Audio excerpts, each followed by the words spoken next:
పార్వతీపురం మన్యం జిల్లా బాలాజీపేట మండలం అంపవిల్లి గ్రామానికి చెందిన గిరిజనులు అనేక సంవత్సరాలుగా కూడు గుడ్డ లేదా సరైన ఇల్లు లేక పూరి గుడిసెలో నివసిస్తున్నారు. ఎన్నికల సమయంలో వారిని చూసుకోవాలని వాగ్దానాలు వస్తున్నా తర్వాత ఎవరూ పట్టించుకోవడం లేదని వారు ఆవేదన వ్యక్తం చేస్తున్నారు. బ్రతకడానికి త్రోవలు లేక కనీస భవనం లేక కష్టాల లోనై ఉన్నారు.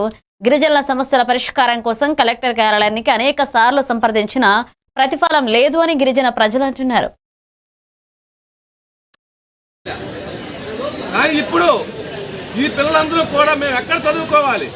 మీరందరూ కూడా నేటి బాలలే రేపటి పౌరులమని చెప్తా ఉన్నారు. చదువుకోవాలని చెప్పేసి ఎన్నో విధాలు తీసుకుని వస్తూ ఉన్నారు. గతంలో కూడా మేము వచ్చినప్పుడు మీరు ఎందుకు స్కూల్ వదిలిపెట్టేసి మా దగ్గరికి వస్తున్నారని చెప్పేసి ఆ రోజు కూడా మా తల్లిదండ్రులంతా దెబ్బలాడారు. అయినా మాకు మేము వచ్చి చెప్పుకున్నప్పుడు కూడా సమస్య పరిష్కారం కాలా. ఈరోజు మేము ఎక్కడ చదువుకోవాలి? మేము మా తల్లిదండ్రులతో పాటు మేము కూడా వాళ్ళతో పాటు గేదెలు కాసుకోవాలా, పశువులు కాసుకోవాలా, అయితే కొండపోడికి వెళ్ళిపోవాలని చెప్పేసి వాళ్ళు కూడా మాట్లాడుతున్నటువంటి పరిస్థితి అయితే ఉంది. ఇప్పటికైనా మేము మా జీవితాలకు సంబంధించినటువంటి మేము బాగుపడాలి. మా తల్లిదండ్రులందరూ కూడా కష్టపడే వాళ్ళందరూ కూడా మమ్మల్ని చదివిస్తూ ఉంటే మేము ప్రైవేట్ దాంట్లో చదువుకోలేక గవర్నమెంట్ స్కూల్లో చదువుకోవాలని చెప్పేసి మేము ఎంతో ఆశపడి స్కూల్స్కి వెళ్తూ ఉంటే రైతులకే ఇల్లు ఇస్తున్నారు కానీ జాగాలు మాకు ఇవ్వట్లేదు. ఎవరు ఒకటి చెప్పండి. సాగరావు గారు వచ్చి కూడా మీకే ఇస్తున్నాం